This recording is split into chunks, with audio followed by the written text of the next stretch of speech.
Hello, and welcome to Introducing Me. I'm your host, Sarah. I started this podcast to get to know other people and lifestyles while discovering more about myself. Each episode, I will give a new guest a chance to discuss their background, culture, interests, or whatever they want to talk about to help increase all of our own worldviews. Today, I would like to introduce you to Colleen Faul. She is a wife and mother of 2 toddlers, one of whom is blessed with special needs. She's the author of a faith-based children's book for the special needs community. So she's here to talk about that and kind of her parenting and life journey. So thank you so much, Colleen. Why don't you go ahead and tell the audience a little bit more about yourself? Thank you so much, Sarah. It is great to be here. Like Sarah told y'all, I am a wife, I'm a mom. I have 2 very rambunctious toddlers at home. I have a little boy named Sammy, who is 3 years old, and I have a little girl named Gracie, who is almost 2. And Gracie, my youngest, is actually a very special child of ours. We found out when she was almost 6 months old that she had a very rare genetic disorder called tuberous sclerosis complex. And she also was suffering from a very rare form of child epilepsy called infantile spasms. And when we found out about all of that, that was a real shock to us because leading up to that, we thought we had a healthy baby. So that kind of just turned our whole world upside down. And in the aftermath of all of that, somehow I just got inspired to start writing a children's book. And now I'm an author, published author, and it's been a wild ride tackling the publishing world because that is a very steep learning curve to start with that. And I had no prior training in in that arena at all, so pretty much had to self-teach myself. Um, but it's been a beautiful journey. It really has. It's one crazy roller coaster just filled with blessings, one right after the other. And it's led me to start getting onto podcasts, which has led me to be talking with Sarah, who is delightful. So I'm so excited to be here. Thank you. Well, do you want to talk a little bit kind of, having your first kid and then having your daughter and, for 6 months thinking we've got 2 healthy kids, what Mhm. that change was really like and learning more since her diagnosis was with a rare disease. Yeah, no, okay. So having my son Sammy, who by all medical measurements is a typical child. We thought, he kind of lulled us into I guess kind of almost a false sense of security. Sammy was great. He was a really just jolly, happy, wonderful little baby boy. And then we actually were surprised when we found out that I was pregnant with Gracie. I got pregnant 8 months after Sammy was born. We had been planning to wait until he was closer to 2 years old before I got pregnant again. Um, but it happened when it happened. And when Gracie was born, um, I mean, she came out all of her vital signs, everything looked normal. She was, a healthy, crying baby girl. She There was no reason for us to suspect that anything was amiss, given the information we had at the time when she was born. However, as time started going on, oh, as time started going on, um, we started to notice that there were some things that she was a little slow at. She was slow to meet some milestones. And we noticed in particular that her vision was kind of weird. She couldn't focus on things. Her eyes had a real trouble as she was getting to 2 and 3 months old. She was still having trouble like focusing on things, and that's normal for a newborn. But as they get to be a couple of months old, that generally is supposed to lessen. But it didn't for her. So I took her to an ophthalmologist, a pediatric ophthalmologist, and he just told me that her eyes were probably slow to mature. Just give her a little bit more time, she'll be fine. And I used that slow to mature diagnosis to kind of justify the other milestones that she wasn't meeting on time. Things like reaching for things. She wasn't reaching for things probably because she couldn't see them, that kind of a thing. I would kind of just justify and explain away things like that. She was a very fussy baby. We thought that she was just colicky. We thought that, some babies are fussy. Sammy wasn't a fussy baby, but we figured, she's probably going out of her way to show us how not like Sammy she is. So she wants to be understood as unique. That's what I told myself. She was a generally fussy baby, and she was very attached to me. Like, I was the only one who could calm her down a lot of the time.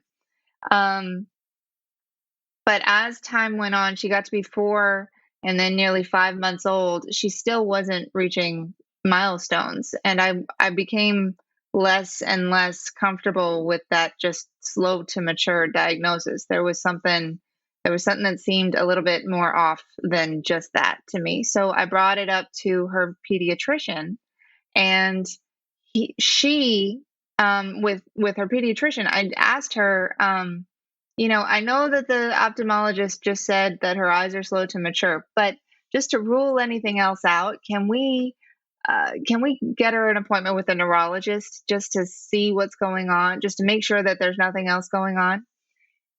And just more to humor me than anything else, the pediatrician didn't seem concerned at all, but just to humor me, she said, "Sure, we'll set up a referral for you for have her seen by a neurologist."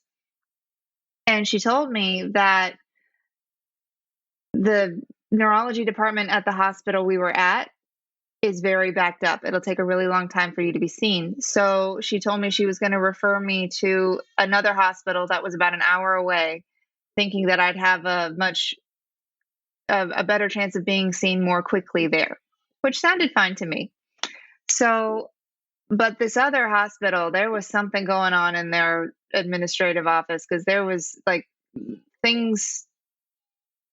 A month ended up going by, and I kept on calling every week, and they still hadn't even made an appointment for us yet. There was like the referral didn't go through, or this or that hadn't been filed properly with insurance. I don't know. But there was something going on every time, and I would call every few days, and they would just keep on giving me the runaround, and we still didn't have an appointment. And in the meantime, Gracie was not only not reaching any more milestones, she had actually started regressing, which really concerned me. She had stopped being able to roll over. She had stopped smiling. And I was getting more and more concerned. And then finally, right at the end of her being 5 months old, almost 6 months old, she starts doing these really weird arm motions where both of her arms would start off at her side and then they would just shoot up above her head, both of them at the same time. And if you looked at her, you could tell she herself was surprised by this. She didn't understand what was going on. And then her arms would come back down, and then 10 seconds later, they would shoot up again. And that to me, and this would happen over and over and over again. And that to me looked really strange. I didn't know what I was looking at, but it looked really weird to me. And I had an alarm bell going off in my head of just like, something's wrong, something's off. And I showed her doing this to my husband, and he wasn't sure what it was, but he didn't know what it was either. Like he wasn't sure what to make of it. And then I showed it to my mom, and my mom luckily happens to live next door to us. So I was able to just bring her right over and show my mom what was going on. And my mom saw Gracie's arms going up, and she was like, "That's not normal. There's something very wrong here. Babies don't do this." And I think after I heard that from her, at that point, I jumped into high alert mode. I grabbed Gracie, I grabbed my wallet, I grabbed my husband, and we got in the car and we sped down the Ambassador Caffrey, which is the main highway here. And we got ourselves to the hospital as fast as we could. It was an extremely highly illegal car ride. We were speeding, and Gracie was not in a car seat because we couldn't get the straps over her arms because they kept on shooting up, and she was crying. So we probably would have gone to jail if we'd gotten pulled over. But we made it to the ER, and we showed them videos of what Gracie's arms were doing. They heard her crying, and the ER staff, they did a chest x-ray and they took a blood panel. And then they came back to us and they said, "We can't find anything wrong with her. She's probably just being fussy. Go home." And like at that point, we had been there for about 5 hours. It was like 11 o'clock at night. Gracie was finally asleep in my arms, and they told me that she was fine. And I wanted that to be true. I wanted to believe that that was the case. And so I was like, okay, let's just take her home. I was like, okay, I'm going to have to wear the overreactive mom hat now, but I'm okay with that. So we took her home. And then the next day, I started texting some girlfriends and just started telling them what was going on with Gracie. You won't believe what we did last night. We went to the ER, and I started describing what these arm motions were. And one of my friends actually sent me in a text a video of another baby doing these exact identical arm motions that Gracie was doing the day before. And the title of the video said infantile spasms. And I didn't know what infantile spasms was, had never heard of that at all. So I jumped on Google and I did a quick Google search, and 5 minutes on Google told me that infantile spasms is a rare form of epilepsy found in young children.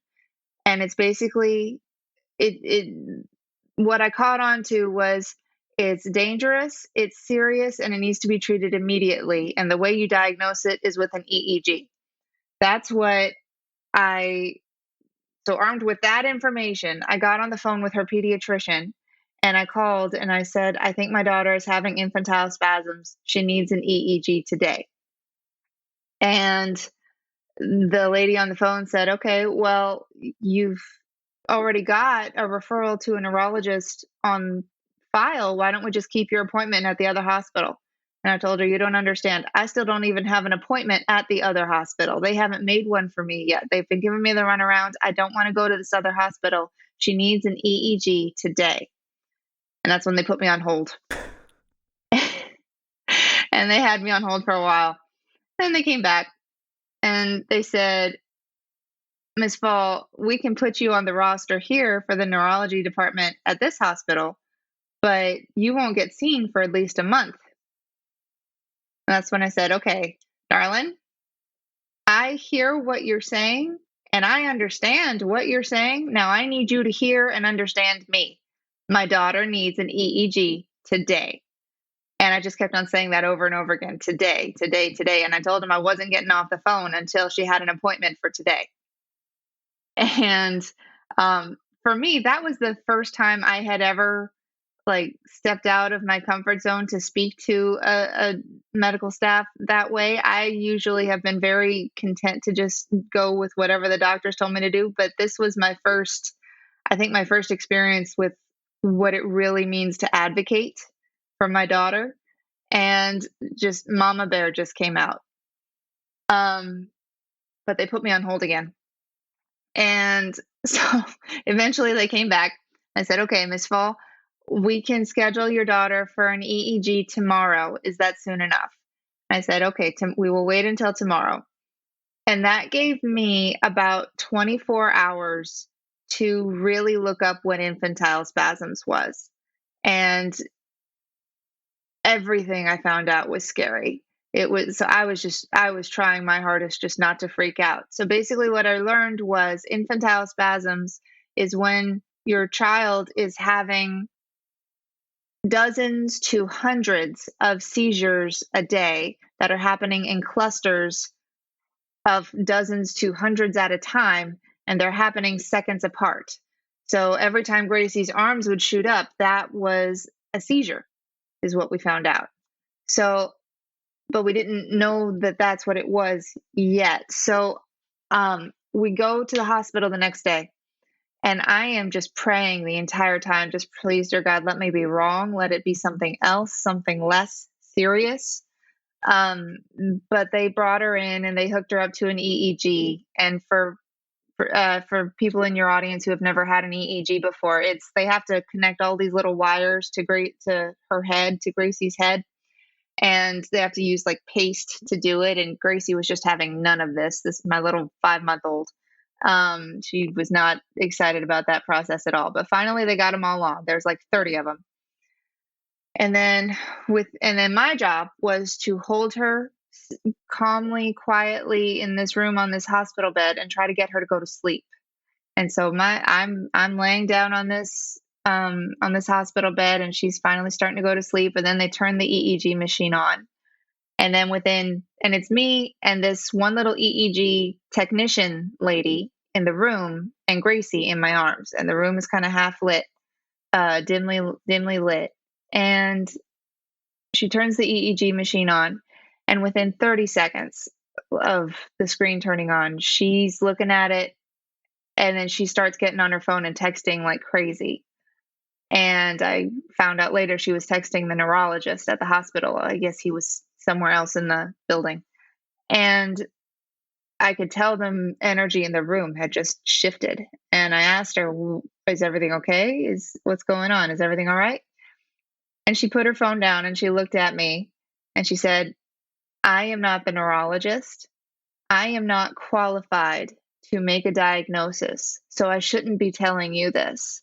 However, I know that if that was my daughter in that hospital bed, I would want to know. Your daughter has infantile spasms.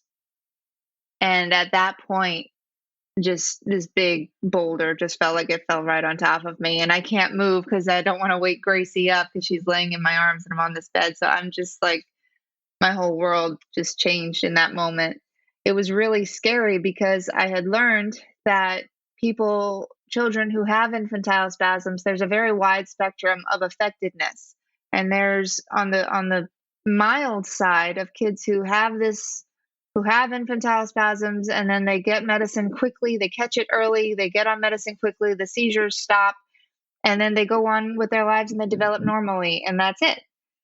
And then there's the opposite end of that spectrum where kids who have infantile spasms end up not being able to get the seizures under control, and they're very severely affected developmentally, cognitively, emotionally. Like just it's very, very debilitating for them, and they do not develop normally as adults, and they have a lot of delays, and it's very life altering for them.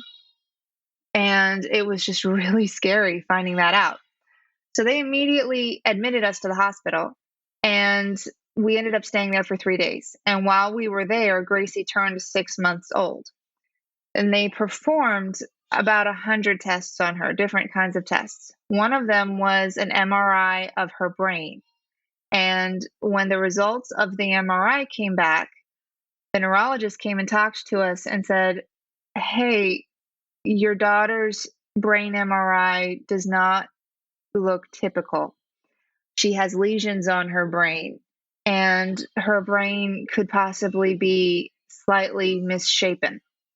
And we think that she has another condition in addition to the infantile spasms called tuberous sclerosis complex. I didn't know what that was either. So I jumped on Google, and Google told me that tuberous sclerosis complex is an even more rare genetic disorder. And it is basically where the gene in her DNA that is responsible for cellular growth has a mutation on it and is malfunctioning. So what that results in is her body is just producing all of these extra cells that take the form of benign, non-cancerous tumors that could literally show up anywhere in her body, in her brain, on any of her vital organs, in her skin, in her eyes, literally anywhere they could show up. And the tubers themselves are not cancerous, so they're not dangerous in and of themselves, but depending on where they decide to show up and how many there are and how big they decide to grow, they can cause some very severe health problems. And there's also a very wide spectrum of effectiveness for tuberous sclerosis, ranging from the very mild to the very, very severe, resulting in, again, developmental delays and heart problems and kidney failure and all of these other very severe medical issues and developmental delays that are just terrifying as a parent to find out about. So I'm sitting there, and they also found out in the hospital that Gracie has 2 holes in her heart. So I'm just sitting there like, this girl can't quit winning the lottery. Like, she should buy tickets. My goodness. Like, what is going on? And so I was just, my world just got rocked to the core. And I'm just sitting there just looking at my baby girl, just holding her and trying to care for her and loving her, but terrified of her future now.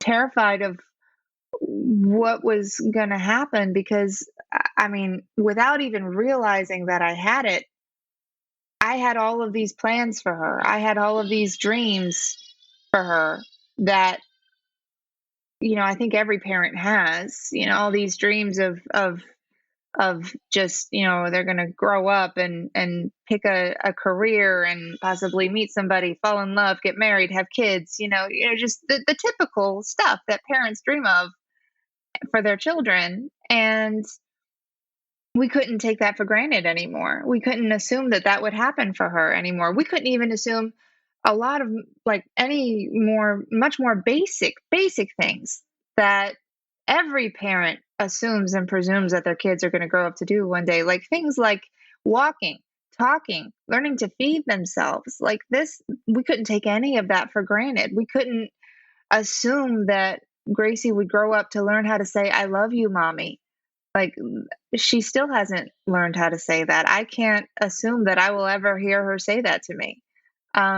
Like it was very jarring. It was very scary. Just and shocking. I think that shocking is a big thing. Just because it wasn't expected. We thought we had a healthy baby walking into that hospital, and we found out we didn't. Like, not just that she wasn't healthy, but that she was really not healthy. Like there was something major going on, and it was it was a roller coaster. It really, really was. Yeah. Yeah, I mean, it definitely, I think, would be shocking for anyone. And, to have had that friend kind of say, like, hey, here's a video of somebody hmm else's child doing this, like, for you to then be able to advocate and be like, no, we need the EEG. Like, I think hmm that was probably extremely vital in this journey. hmm No, it really, really was. And like I said, I had never taken that kind of attack with any medical professional before. I had always kind of just been in this mindset of assuming that, these guys went to school for years. They know their stuff, and they certainly know more than I do. So if they suggest that I do something for medical purposes, that's probably the path we should take. And just I had been very trusting up to that point. And this was the first time I realized, okay, no, I know what my daughter needs more than they do. Like, this is my job to make sure that she gets what she needs, and like get in my way at your own peril. That's where I was at. Like, the mama bear had that was my first real big mama bear moment. And I mean, yeah, thank goodness that they kind of eventually got to the place of, okay, we'll let you be seen. But I was at the point where I was just going to show up at the hospital and just not leave until they saw us. That was kind of where I was at. Um, it was, and sometimes you need to do that. Mhm. Sometimes parents really do need to take that tack. Unfortunately, but it's what's needed sometimes. Right. Yeah, you have to figure out the best way to advocate. Hmm. Now, you mentioned how both of these, situations have very wide spectrums and you're not really Hmm. sure what the future may hold. So, what has kind of been since the diagnosis point? What has been like Gracie's life? Is she getting better or at least managing these things? Okay, so she got diagnosed when she was 6 months old. She turned 6 months old in the hospital, and she is now almost 2 years old. She's going to be turning two in June. So it's been about a year and a half. And in the time since then, we identified a lot. I mean, I had told you already that she was slow to meet milestones. We identified a lot of delays that she was already experiencing, and we did our best to get her into therapy as soon as we could. We also did our best to get the seizures under control. That was the seizures were our first and primary concern at that point because they were so damaging. So we um, got referred to a TSC Clinic of Excellence in Houston, Texas. And thanks to a friend of mine who actually works there, we were able to get a very early appointment. We got an appointment within 2 weeks of this. So we were able to get her in there and be seen by that friend of mine who happens to be the infantile spasms program director at Texas Children's Medical. Like I didn't even know that until Gracie got diagnosed, which was just amazing and a miracle in and of itself. But they were able to help us get her onto the right dose of the right kind of medicine to get her seizures under control. And thank goodness she has been seizure free now for over a year. So that has been a miracle in and of itself. I'm so thankful for that. And once we started to get her seizures under control, we started working on getting her into therapy to help her catch up in the departments that she was delayed in. She's gone to speech therapy, she's gone to physical therapy, occupational therapy, she's gone to feeding, which I guess is still technically occupational therapy, but she's very delayed in her speech development still. And she is still primarily bottle fed. She's got mostly a liquid diet. And so we've been taking her to therapy to try to get her to eat solid foods. She's very opposed to solid foods. Um, she was in physical therapy, but she was able to catch up in that area. She's actually now she's moving. She's very mobile and she's into everything. She wants to climb everything now. So she's actually ahead of schedule in the motor department, in the gross motor department. So that's the one place she actually excels. And she actually got diagnosed with autism back in February. So she has autism spectrum disorder. So she does have that as well. And she's also got vision issues. We're trying to get her to wear glasses, but she doesn't like having the glasses on her face. So she keeps pulling them off. I mean, I think that's kind of typical for any toddler. Um, but we're trying to get her to wear those to help with her vision. And she's been, she, and she's also she's been seeing a cardiologist for the holes in her heart. One of the holes has actually closed up all on its own. And so we're kind of just monitoring how she's doing now. And the cardiologist actually thinks the other hole might close up on its own eventually as well. So say a prayer, fingers crossed for that. Um, and let me see what else is going on with her. I mean, there's a lot going on medically, yes. But at the same time, her little personality is just amazing. She's the happiest baby. Now, I mean, now that she was a very fussy infant, but once we got the seizures under control, it's like she woke up, she transformed, and she's so happy now. She smiles all the time. She's the sweetest thing.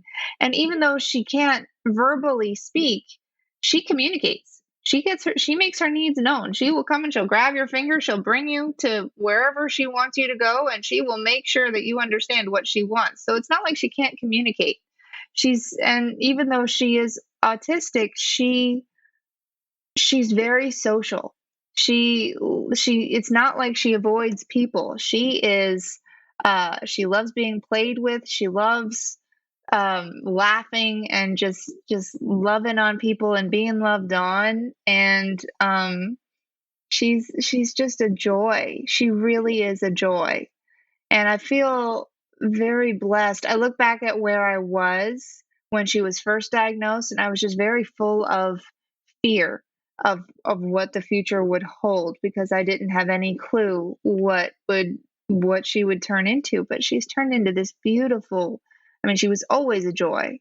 She was always a joy. She was my baby. She was my baby girl.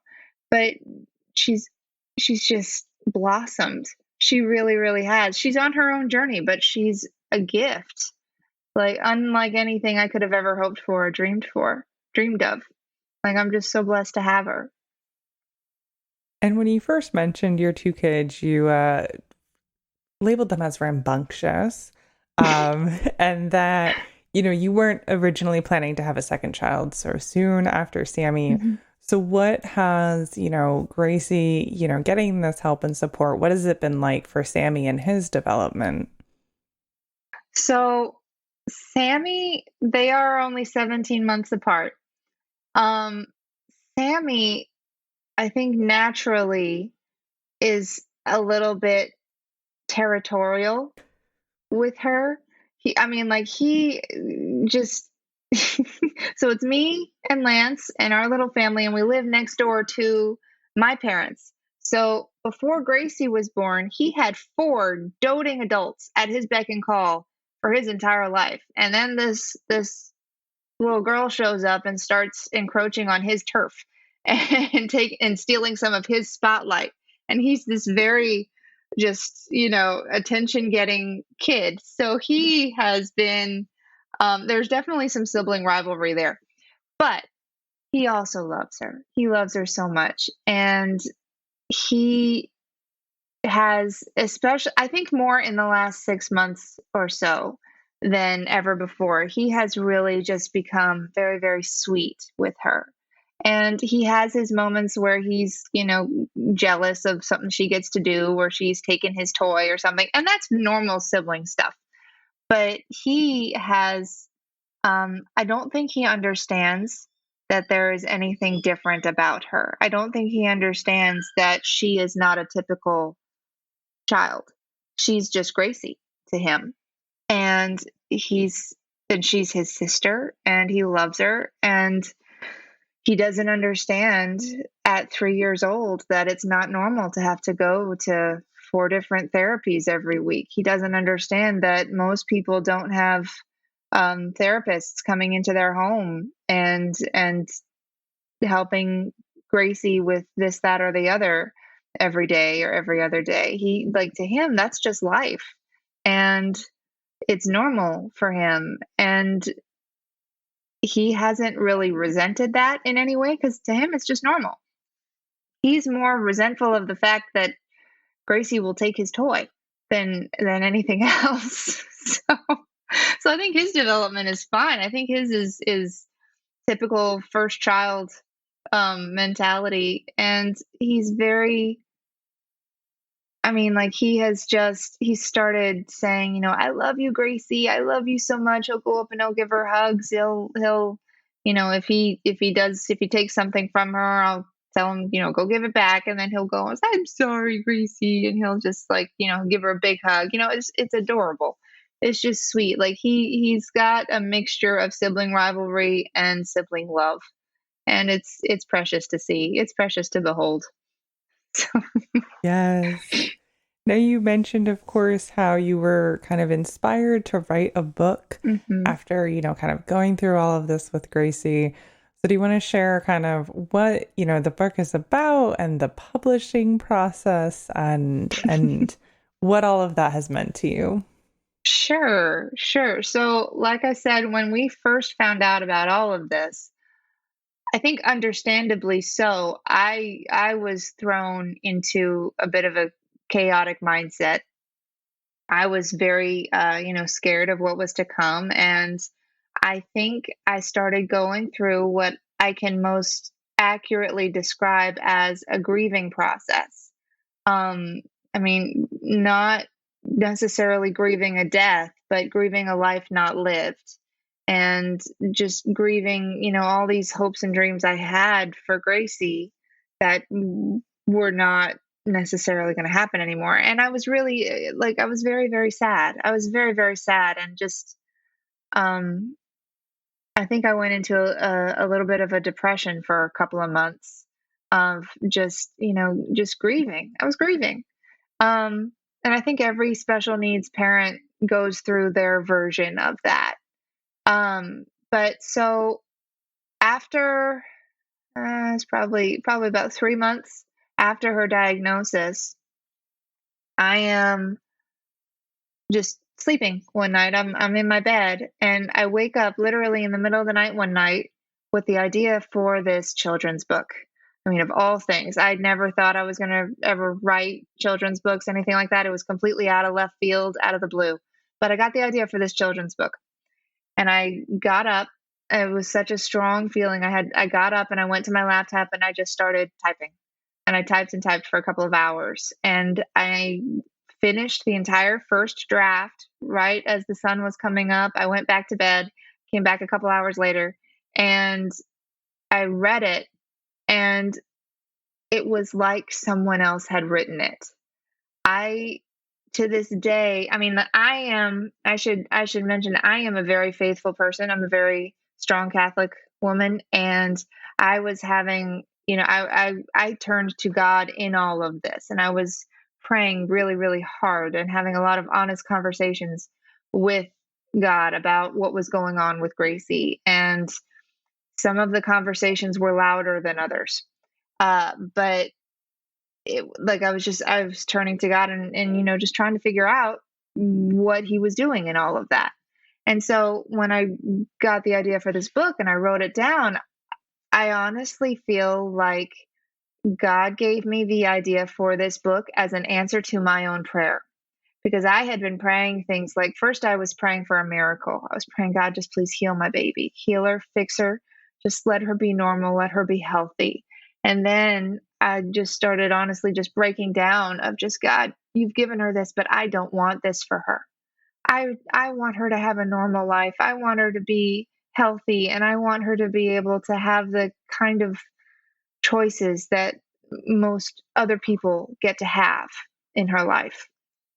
And so I was dealing with all that. And then this book was just an answer to all of those prayers. And so the book ended up being called God's Precious Gift, a Special Needs Child. And I, let me tell you this, the premise of the story first. So the story is, it's my story. It's our story. It's a story of a mom and a dad who find out that they're going to have a little girl, and they're so excited that they would get such a precious gift from God, and the baby is born and they're so excited. And then they find out that their daughter is going to be a very special child and is going to have needs that most other kids don't have. And the parents in the book are very worried about this. They're very sad and they're a little scared, and they start praying to God for a miracle, the same prayers I was praying. They start praying, God, please fix our baby. And in the book, Jesus comes and talks to the parents. And the conversation starts out with, fix your baby, but she is already exactly the way I chose to make her. And then Jesus goes on to ask them, do you think I make mistakes? And the answer is no. The answer is no. And but Jesus still can see that the parents are still very worried and scared. And so he goes on to help them understand why he would allow their child to be made why he would make their child this way. And he goes on to explain that, first of all, you've got to understand that this child I gave you is already so deeply, incredibly loved by me, by God. And because he allowed her body and her mind to be so special, he made sure that her heart and her soul were special too. And her path to heaven will be easier than the path most other people choose to take. And by caring for her, she is going to be an avenue of God's grace to them. And by caring for her, that is going to be their path to heaven, this path that God has created just for these parents. And God has known, Jesus has known that these parents were going to be, that this little girl was going to be their child since before they were even born. And he has been preparing them to be her exact parents for their entire life. And she needs exactly these parents. And so he gave them exactly her, and he gave her exactly them, and he created them for each other, not as a mistake, not in punishment, but as a gift given completely in love. And yes, there's going to be hard times, but that's only going to make the good times even greater. And oh, what great times they're going to have. And he reminds them not to forget that he has already given them all of the graces that they need to be this child's parent, and that he is with them during every step of the way. And it's a beautiful message. It's a beautiful conversation between the parents and Jesus. And it's very clear. It's very gentle, but it's very clear. It's a very clear message of love, and just it's beautiful, and it really addresses the spiritual side of having a child with special needs. That's why whenever when someone asks me about Gracie, I tell them she is blessed with special needs, because it is a blessing.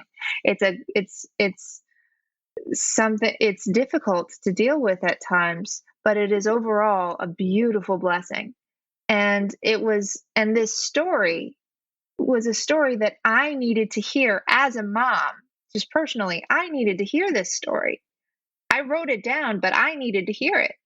And I've encountered so many other parents who also needed to hear it. I showed it to my husband, and he read it and he started crying. And I showed it to my mom, and she read it. She cried too. And they both told me, Colleen, this is beautiful. You need to publish this. This needs to become a book. And I was like, okay, y'all are biased, but that's okay. That's good. So I got it illustrated, and just the process of creating this book was therapeutic and life-giving for me, just for me going through my own stuff. It was healing for me to create this book.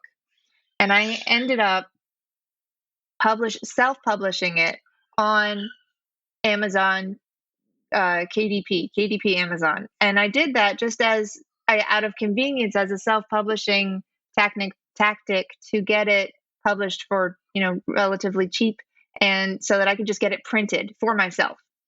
That was my plan. I didn't think anyone would actually read the thing. Like, I didn't think anyone would actually, I didn't think word of it would get around. I didn't really expect it to go anywhere. I made it mostly for myself, and then it kind of just started exploding. I had parents, or caretakers, people, any members of special needs community, loved ones. They were reaching out to me, reading this book, saying, "Oh my goodness, my heart needed to hear this." Or this book just confirms what my heart already knew. Like, this has helped me so much. Like, just beautiful affirmations and testimonials of just reading it. I didn't know that it was going to have this much reach, but it has been, just the reception of this book has just been beautiful. And I have been blown away by it. And when that started happening, I started thinking, okay, I really need to start taking this publishing thing seriously. And so I started, really looking into, okay, how do you publish a book? And how do you market a book and get the word out there? So it started off just organically. And then I was like, okay, I need to do this book justice. This is a beautiful message. It needs to get heard. So, um, yeah, that's my very long-winded answer to your question. That's how the book came about. Well, and like you said kind of early on, like writing that book was, in a way, the Mhm, answers to your prayers, but then mhm, for other people to just kind of need to see it and hear it as well. Sometimes, like having that external perspective can really, mhm, shine a light on someone's situation to know, like, I'm not in this alone. mhm. Yeah, the community factor was huge for me, especially because I had all of a sudden all of these other families with special needs reaching out to me and, saying, "Hey, we're in similar situations. We can totally relate and we needed to read this book just like you needed to read this book." Or and it was beautiful because in my immediate physical community, there really aren't any other kids with special needs in our immediate uh, arm's reach, and so there wasn't really anyone to relate to what we were going through um, in our circle. And then all of a sudden, all of these other families just started reaching out because of this book. So it was a lifeline as well. It was healing to write. It was therapeutic to make, and the community it has built has been a lifeline. This whole book experience has just been one blessing after the other. And so between the book and kind of additional community and, the path you're now on with Gracie, do you feel better equipped for the future? Yes, yes, definitely. I mean, time is a huge blessing. I've had time to kind of get over the shock of it. I've had time to adjust my expectations with what the future is going to be, and I've had time to wrap my head around what Gracie needs. I mean, I can't predict the future. I don't know. I mean, any literally at any point, Gracie could have some really bad seizure that could just change everything. But at this moment, the way she is now, I've got at least some semblance of an idea of what she needs.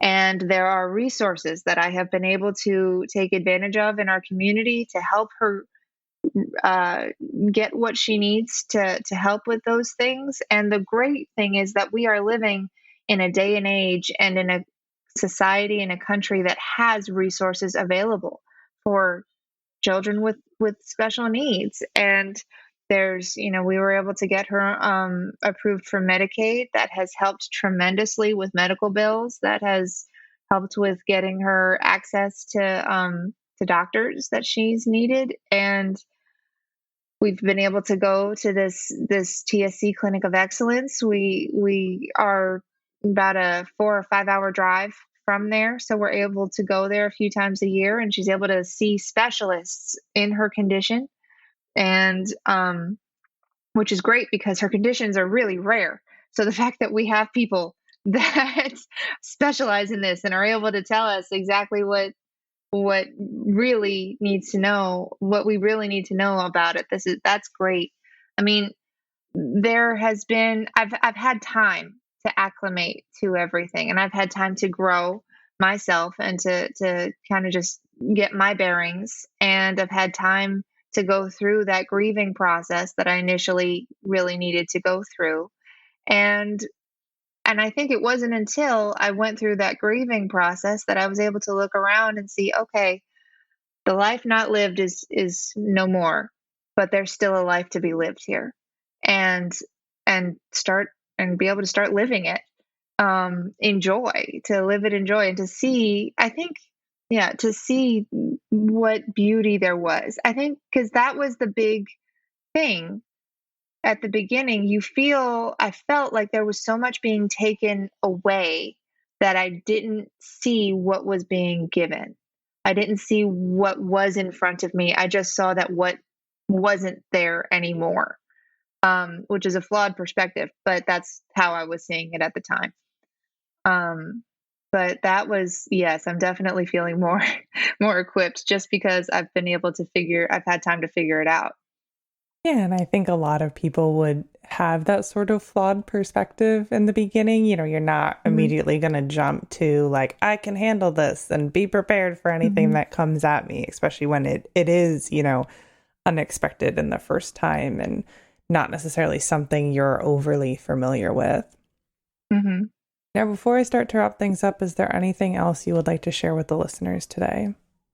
No, just that if there's anyone in your audience who is a parent or a caregiver or just a loved one of a child with special needs, not even a child, just anyone with special needs, any age of any kind, I would really recommend, sharing my book with them just because it is such a powerful and beautiful message.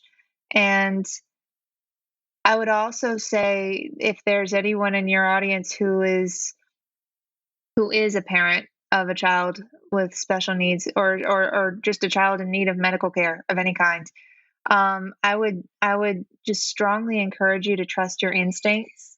Those are God given. Like it is no one else's job in the world but yours to be the parent and the caregiver and the protector of this child. And because you have such a mighty responsibility, you're given special gifts and talents that no one else has. And so you may feel sometimes like you're seeing things about your child that no one else can see. And it's not that you're crazy. It's not that you're seeing things that aren't there. It's that you're probably seeing things that no one else can see because no one else is the parent.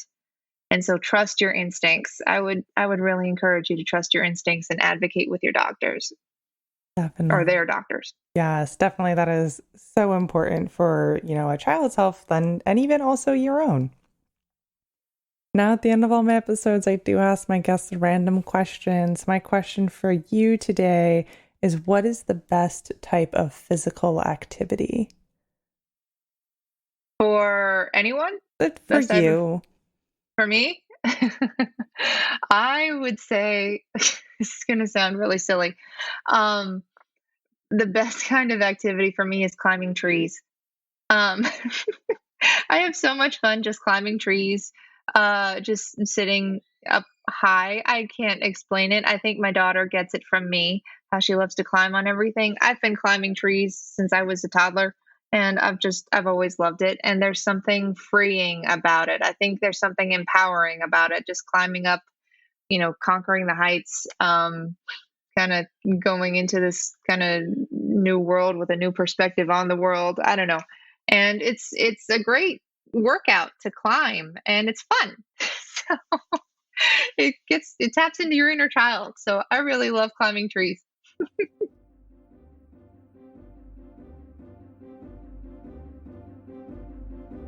All right, that brings this episode to a close. So, of course, if you would like to check out Colleen's book, her website will be in the description. You can get the book there, or alternatively, purchasing it on Amazon. That link will be there as well. And if you'd like to connect with Colleen on Instagram, her social media link will be there for that as well. And if you'd like to connect with the podcast on social media, our website is in the description and it brings you to our sites, which include Instagram, Facebook, and LinkedIn. So feel free to go follow those pages.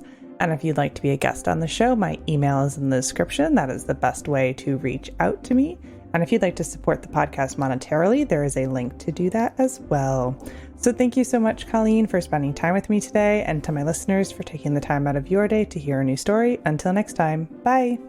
Thank you so much. Bye, everybody.